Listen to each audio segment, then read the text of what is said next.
Tapi ini juga menjadi jadi citra jelek ketika ada video yang beredar bahwa wah ini pondok ini ada HP dipecahin, kemudian ada ada kasus berantem dan lain-lain. Itu kan juga kalau kita tahu sendirilah di dunia pendidikan terutama apapun itu pasti kan ada aturan. iya. Nah, dimanapun kan ada aturannya. Nah itu kan awal-awal pasti sudah diberitahu kalau di pondok ini aturannya seperti ini seperti Iya, harusnya jadi sudah dikasih tahu dulu. iya konsekuensi kan. Nah ini jadi konsekuensinya kalau dia masuk ya harus mematuhi peraturan yang ada kan gitu. Gimana? Assalamualaikum warahmatullahi wabarakatuh. Ya, kali ini kita Waalaikumsalam. kedatangan tamu yang spesial, ada Mbah Aseng. Mbah Muhammad Asngat, Kiai Muhammad Asngat. Asli Ngadirejo apa asli Purworejo nih, Mbah? Ya Ngadirejo juga Purworejo kan. Oh gitu ya, asli Purworejo. Iya. Wong cah kota aja ini. Iya kota tapi Ngadirejonya desa ya. Ini ngomong-ngomong kok saya itu karena sudah terbiasa ngundangi Aseng ini, manggilnya Mbah Aseng. Iya. Aslinya namanya siapa gitu, Mbah? Ya kalau perkenalan ya nama saya Muhammad Asngat pakai NG. Makanya ini jadinya Aseng itu karena Asngatnya pakai SNG jadi enggak Asat tapi Asngat. Wah, Asngat. Ini ejaan lama ya? Ya, Wah, jadi ketahuan nek wis ketok tuane. ya Enggak apa-apa. Tua itu alhamdulillah masih diberi umur panjang, Mbah. Wih, kok bisa ini pemberian dari siapa? Namanya Asngat ini. Kok iso? kalau itu pemberian dari orang tua. Dari orang tua di akte pun juga penulisannya seperti itu. Memang Asngat gitu ya? Ya Muhammad Asngat. Oh, Muhammad Asngat. Oke. Ini kiai muda ini ya. Kiai muda wis talentnya banyak. Ya warawiri ke sana kemari ini. Pokoknya sibuk banget tapi alhamdulillah masih bisa sempat di podcast ini ya, Mbah ya. Ya alhamdulillah ini bisa sempat. Oke. Langsung aja, Mbah. Iku sampean iki kan dulu nyantrinya lama banget ya. Kalau dengar-dengar ini jenengan mulai kecil sampai gede itu sudah nyantri terus. Ini bener apa enggak? Alhamdulillah. Nah ini mungkin juga warisan orang tua yang ingin anaknya menjadi anak soleh mungkin ya. Iya. Jadi muka. alhamdulillah saya dari kecil emang sudah dipondokkan. Terutama kecilnya itu ya kelas 1 SD sudah di pondok. Dulu kelas 1 SD sampai SMP itu saya di pondok di daerah Kabupaten Wonosobo. Wah. Nah, kemudian setelah SMP, setelah dari Wonosobo itu saya di rumah saja di Purworejo di STMPN yang dekat. Itu 3 tahun di Purworejo, kemudian karena lulusan STM ya biasanya kan langsung cari kerja. Iya. Cuman ya ada nganggurnya akhirnya saya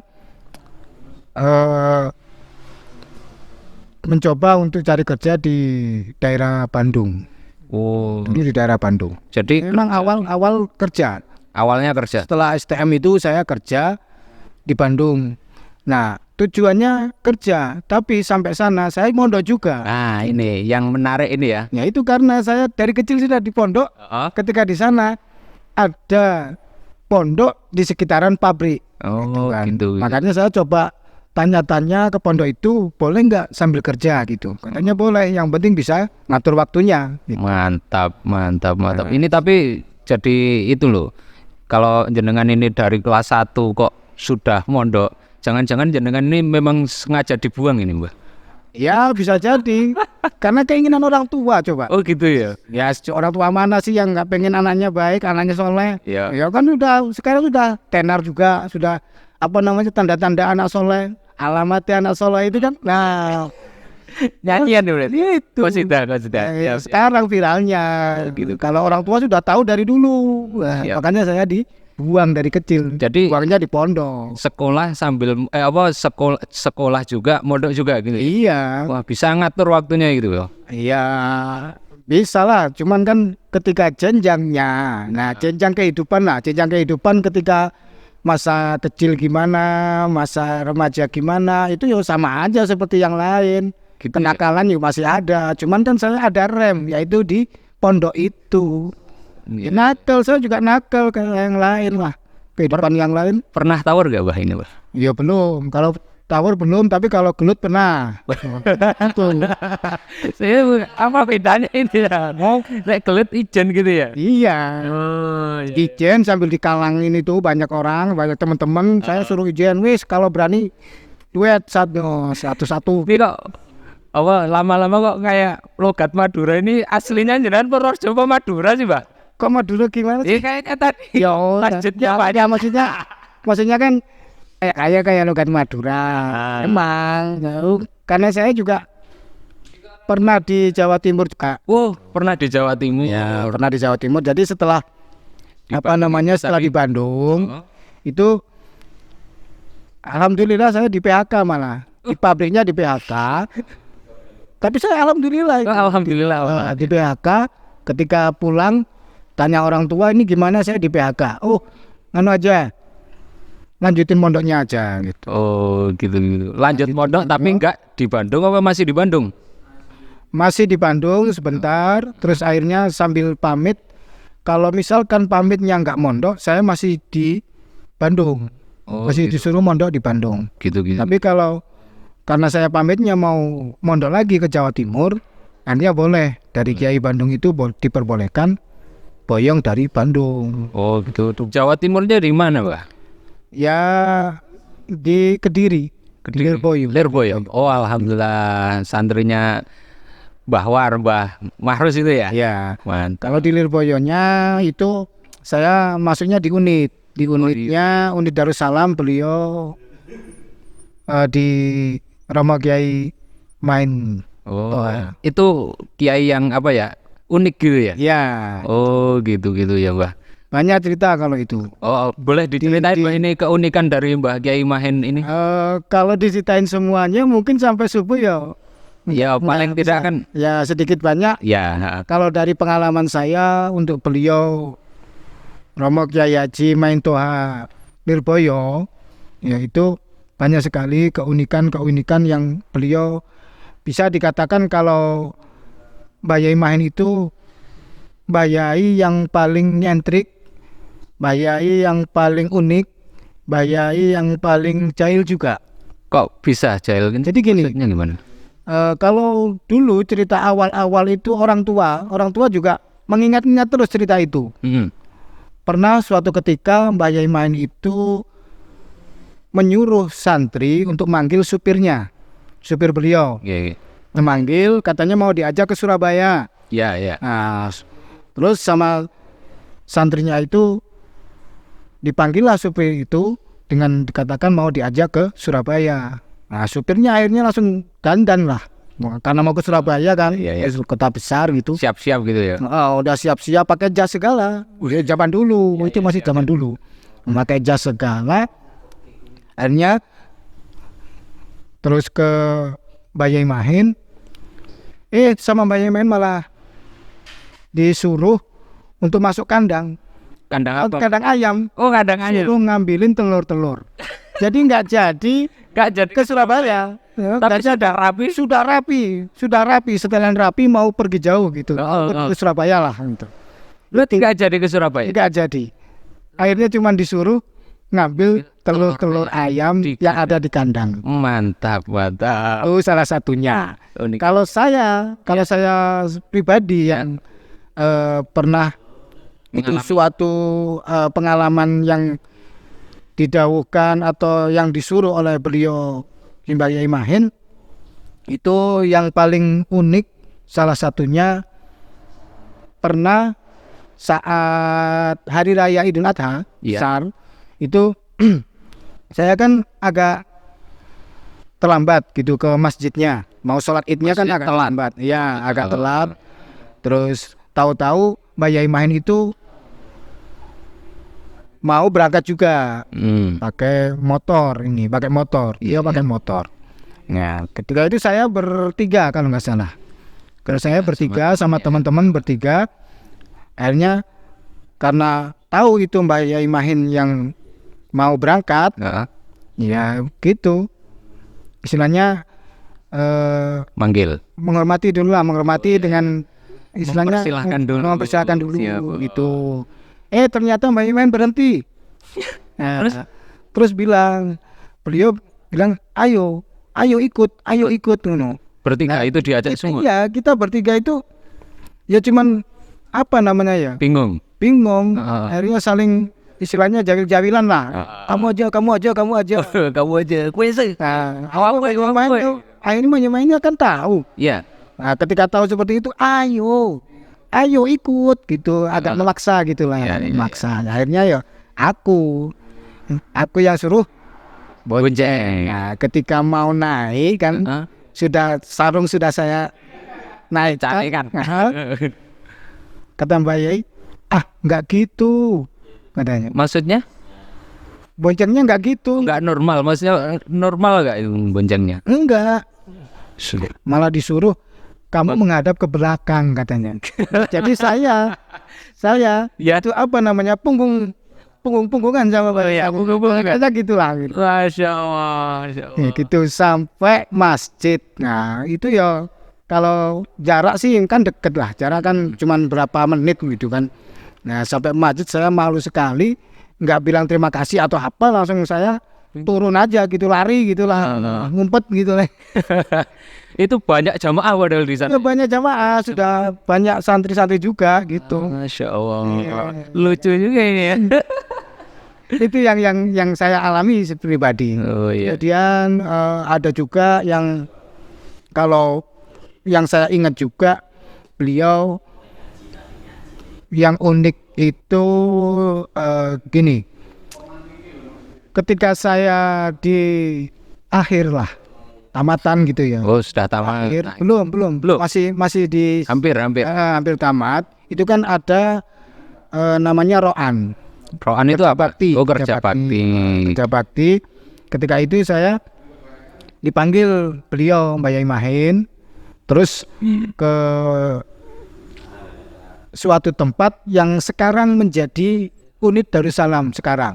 Oh pondok yang sekarang? Iya. Unitnya itu ya? Unit yang sekarang. Siap. Nah itu dulu beliau mengatakan Baseng. Ya manggil saya juga Aseng juga. Gitu ya? Malah kadang asing gitu ya? iya, malah kadang manggilnya bukan Aseng tok. Oh, oseng. Oh saya. Oh ini panggilan baru ini? Iya. Panggilannya Mbak Yai Mahin. Siap. Khusus ya? Ya, itu khusus. Ya. Nah, kemudian ketika dipanggil itu beliau mengatakan gini, Seng, kalau sini dibuat pondok DS gimana? Padahal waktu itu masih banyak pepohonan ilalang, terutama pohon bambu. Pohon bambu. Terus Ada perkebunan jati, terus ada perkebunan yang sekarang juga masih ada, itu tebu. Oh kayak hutan gitu? Iya, masih bukan hutan, Semi ya kebun lah itu. Kebun. Nah itu. Jadi saya bilangnya yuk, saya sangat ini luas ngoten. Saya udah bilang gitu. Iya. Ini bagus banget kalau dibuat pondok di sini untuk DS perluasan gitu. Ternyata sekarang lah terjadi. Alhamdulillah. Semakin banyak berarti, semakin luas gitu ya? Iya, semakin luas. Dan karena di unit Darussalam itu juga menerima putri juga kan. Jadi ada putranya, ada putri. Dulu apa? Dari dulu apa sekarang? Sekarang aja. Oh dulu. Maksudnya kalau dulu ketika saya itu sekitar 2000 kalau nggak salah, ada putri itu 2012 kalau nggak salah. Kalau nggak salah, Iya. kita 2012 baru ada santri putri di Pondok Unit Darussalam Lirboyo. Iya. Itu. Jadi banyak banget lah kalau Cerita-cerita menyertakan gitu. beliau. Iya. Kayak cerita wali-wali gini ya. Jangan jenengan wali kayak ini, Pak. Siapa? Ini wali apa? Wali murid iya. Wali murid. Saya sudah punya anak. Sudah punya anak ya wali murid. Iya, alhamdulillah. Iya kan gitu. Kalau di Jawa Timur itu di Kediri gitu ya. Dulu kan terkenal itunya bela dirinya. Apakah jenengan juga ikut ini? Enggak. Kalau saya enggak ikut Gasmi. Kalau terakhir Gasmi kan. Kalau dulu Pakar Nusa itu saya enggak ikut. Kenapa, Mbah? Yo enggak minat juga, Nggak minat ya. nggak ada minat untuk ke situ gitu. Biasanya kalau selain mengaji di pondok jenengan ngapain aja? Oh, kalau saya waktu di Lirboyo itu saya ikut istilahnya dalam. Oh, Nah, santri dalam. iya, Siap, santri ya, dalam. kan beda, tapi beda kalau di sini Heeh. antara ya terutama di Jawa Tengah sama di Jawa Timur atau pondok yang kecil sama pondok yang besar dalamnya kan beda.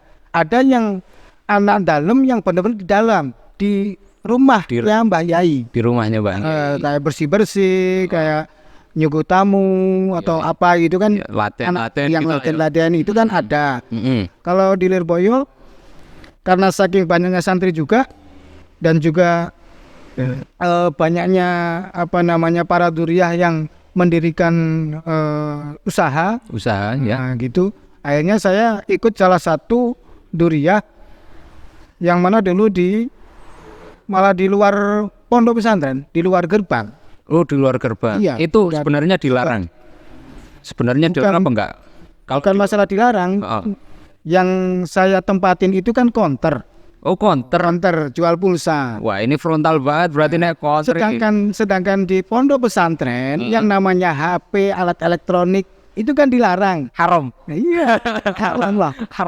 Haram sekali. Pasti kalau kita punya santri ada yang punya barang elektronik Disita. loh.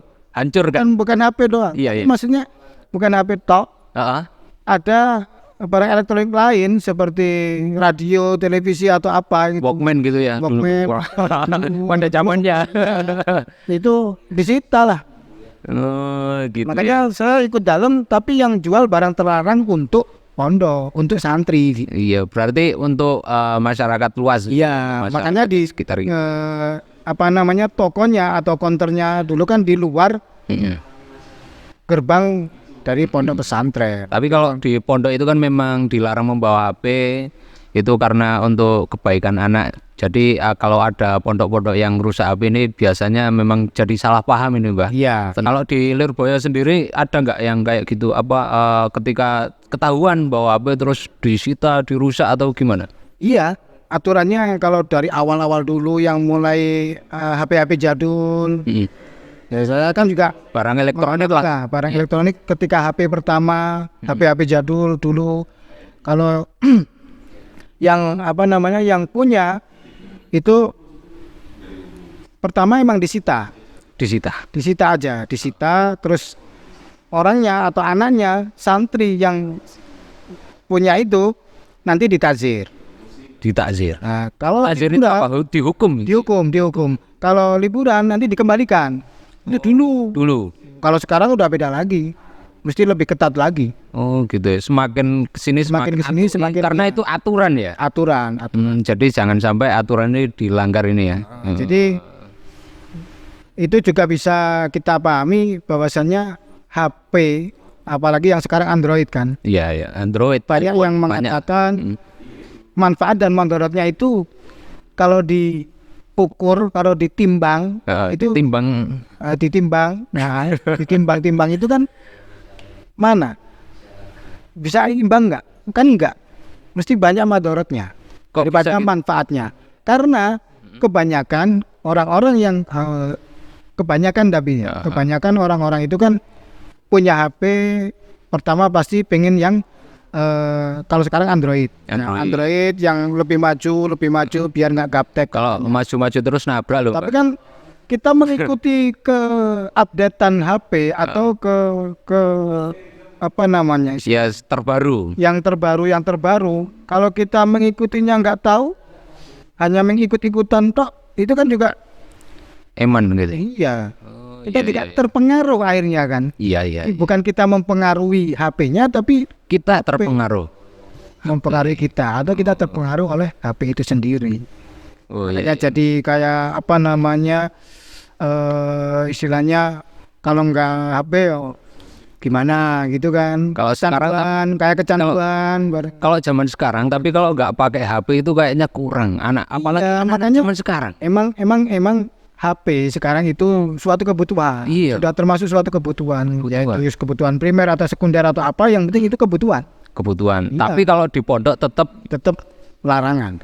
Tetap larangan. tetap larangan ya, karena juga mengganggu aktivitas Iya, pondok juga itu ya. belajar mengajar. Iya. Yo, kalau kita lihat pondok-pondok yang istilahnya agak aturan tentang HP ini Kendo gitu. agak itu kan, yo emang akhirnya banyak kasus kan. Wah, nggak tahu kalau itu. Mungkin salah satunya yo kekerasan yang ada di pondok itu jadi ketahuan, Oh iya. ya kan? Ketika bentuk takziran yang berupa fisik, nah itu kan sekarang sampai dikasuskan. Oh. Ya nggak tahu itu pondok mana kan, sekarang sudah sampai kasus nasional kan gitu. Makanya ada KPAI atau apa itu kan, yang Iya. terus tentang kekerasan itu sekarang karena beredarnya video, berarti kan video itu kan jadi viral. Nah kan Padahal itu biasanya juga bukan karena masalah dengan pondok gitu ya. iya, Tapi karena memang ada dianya sendiri atau bermasalah. pelakunya sendiri yang bermasalah kan. Oh gitu ya.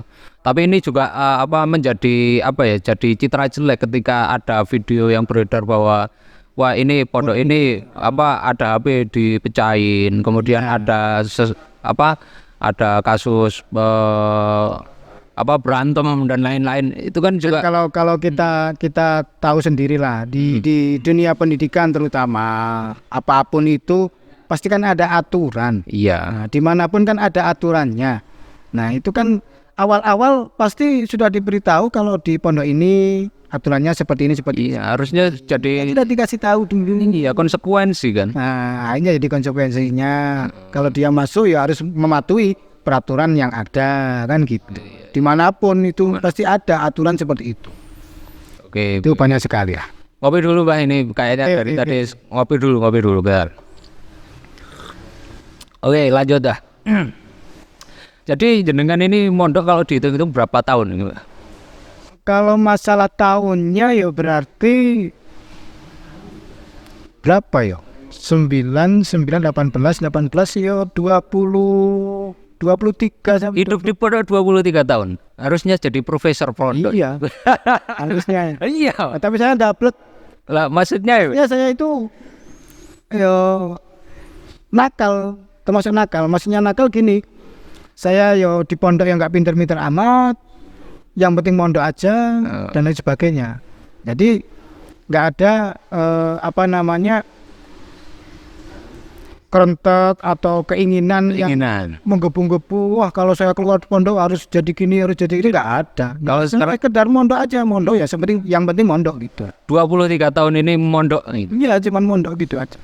Ini berarti Kalau masalah alim dan enggaknya yo, kalau alam saya tidak merasa belum bisa apa-apa. Karena Sampai saya sekarang? mondoknya cuman biasa-biasa aja, nggak mengejar apapun gitu. beda sama yang situ ya, Pak? Iya. Beda sama yang situ. Tapi nggak apa-apa, yang namanya mondok itu kan suatu proses, Pak. Iya. Jadi sampai sekarang pun kita juga namanya santri, walaupun nggak di pondok itu kan tetap mencari ilmu gitu, Pak. Kalau kemarin saya saya rasakan juga Iya. pengalaman tentang di pondok dan lain sebagainya. Itu saya kalau memberitahu santri, memberitahu anak-anak yang pondok, kalian semua itu istimewa, spesial banget lah. Sebabnya apa? Sebabnya apa? Ya mana? Siapa yang undang sampean? Kebutuhan mondok itu siapa? Ya kan nggak ada, kan gitu. Makanya Siap. ketika katakan istimewa wawanya, ya itu. Kayak hidayah itu ya seperti itu. Karena sekarang untuk mondok pun kayaknya agak berat gitu ya, Mbak ya. Oke. Nggak ada yang mau lah. Ya, Karena anak sekarang nggak ada yang mau. Oh, no, Mbak. Tetap Nggak ada yang mau. Rata-rata ya. Anak mondok itu karena dipaksa orang tua. Rata-rata. Kerentek sendiri. Keinginan niat dari diri sendiri itu jarang sekali. Tapi kalau sudah Itu juga misalkan itu kan awal dipaksa. Tapi setelah di pondok, mereka juga mau menerima, apakah itu juga hal yang salah? ya enggak. Bukan salahnya. Bukan salahnya. Cuman keinginan. Rata-rata itu kan santri. Kalau yang saya amati loh, Iya. saya amati dari dulu waktu di Wonosobo, waktu di Bandung, waktu di Lirboyo juga. Itu saya juga tanya-tanya, rata-rata teman-teman itu memang dipaksa. Jadi Rata-rata loh, bukan keinginan sendiri ya? Itu jarang sekali. Tapi ada kan? Tapi ada. Ada. Tapi jarang sekali orang yang seorang santri itu dia pengen mondok, benar-benar pengen mondok, keinginan sendiri dengan dukungan dari orang tua. Oh, siap. Tapi ya Kan banyak itu. iya banyak. Tapi yang penting nanti di prosesnya ini, Mbah ya. Iya, Ya, prosesnya ada kan nanti endingnya. terus nanti di dalam ngaji itu ada hikmah-hikmahnya atau pelajaran yang mungkin menyentuh hati. Oh, ternyata harusnya saya gini. Akhirnya Sadar. ketika pulang nanti niatnya juga, wah saya niatnya harus niat mondok gitu. Oh, gitu ya. Itu, Siap, ya. itu proses seperti itu memang. Tapi kalau awal itu jelas rata-rata tetap dipaksa orang tua. Kamu harus Termasuk jenengan ini ya dulu. Iya, kan saya masuk kelas 1 SD loh. Kelas 1 SD tahu apa? Iya tahu. Kan di pondok. Iya siap. Iya kan? Ya, Sampai 23 tahun. Punya anak coba. Sekarang saya punya anak. Kelas 1 SD. Pingin saya lempar ke pondok. Mikir-mikir kok. Kalau sekarang. Iya. Anak saya sendiri. Iya siap. Padahal saya pengalamannya dari kelas 1 SD sudah. Tapi jenengan pasti punya keinginan anaknya mondok tapi ya, Pak? Ya iya. Oh, gitu ya. Ada itu kalau itu ada pasti. Iya, tapi tetap diatur alurnya gitu ya. Kalau itu gini, kalau bahasa keinginan anak untuk mondok itu agar supaya para alumni pondok pesantren atau mungkin orang-orang yang keinginan untuk anaknya menjadi baik dan lain sebagainya itu biasanya karena faktor jangan kapok. Iya benar. Kan ada. Jadi biar nggak ada stigma buruk di pondok gitu ya. Orang kiai atau apa kan biasanya ada yang besar istilahnya membicarakan atau mengutarakan seperti itu. Kalian kalau sudah di rumah para alumni jangan sampai kapok mondok. Kapok mondok itu gimana? Ya itu salah satunya jangan sampai nanti keturunan sampean nggak ada yang mondok. Jadi kita usahakan, tetap usahakan anak turun kita ada yang mondok juga. Ada yang mondok. Nah, makanya kalau kita urut lagi tentang agama Islam juga, Ya. kita kan karena Islam keturunan kan. Oh iya benar. Bukan asli Islam ya kan. karena keinginan sendiri bukan ya? Iya kan. Oh iya, ini juga sering dibahas kan sama di podcast itu katanya Banyak. menemukan Islam. Wah, kalau sekarang kita ya harusnya yang sudah mondok-mondok ini harus sadar bahwa Islam itu bukan karena ikut Kita orang tua tapi juga karena pilihan. Iya. Ya, oke. Mungkin segitu dulu Mbah. Ini untuk sesi selanjutnya kita bisa ngobrol banyak sekali karena saya melihat jenengan setelah mondok ini yang dulu lulus tahun berapa ya? Keluar dari pondok. Saya mukim atau di Purworejo ini sekitar 2014. 14. 2014. Berarti 10 tahun dari sekarang. Iya, 10 tahun. Sudah 10 tahun. Sudah 10 tahun di Purworejo. Dan itu saya yakin jenengan sudah banyak melakukan manfaat-manfaat gitu ya. Ya nggak tahu juga itu. Ya kan Saya hanya mengalir saja. kan sekarang kaum. Ya itu apa kemanfaatan ilmu jadi kaum. Ya kan Kita sekarang tahun juga turunan nih. gitu ya. Bapak saya karena kaum. Oh gitu ya. Masyarakat pikirannya siapa lagi kalau bukan saya sebagai yang juga mondok, tahu situasi masyarakat gimana kan gitu. Siap. Pokoknya saya senang sekali bahas yang ini mau hadir di tempat ini, beri motivasi teman-teman santri semuanya, dan juga ketika setelah pulang dari pondok itu harus bisa bermanfaat pastinya Mbak ya. Walaupun itu keturunan. Siap. Ya itu harus itu. Orang aku tidak kiai harus manfaatkan ilmu tapi bisa manfaati. Siap. Oke, teman-teman terima kasih. Mungkin itu saja Mbak Aseng. Mohon maaf ya karena durasi kita memang dibatasi dan kita cukupkan sekian dulu. Wallahul muwaffiq ila aqwamit thoriq. Wassalamualaikum warahmatullahi wabarakatuh. Waalaikumsalam.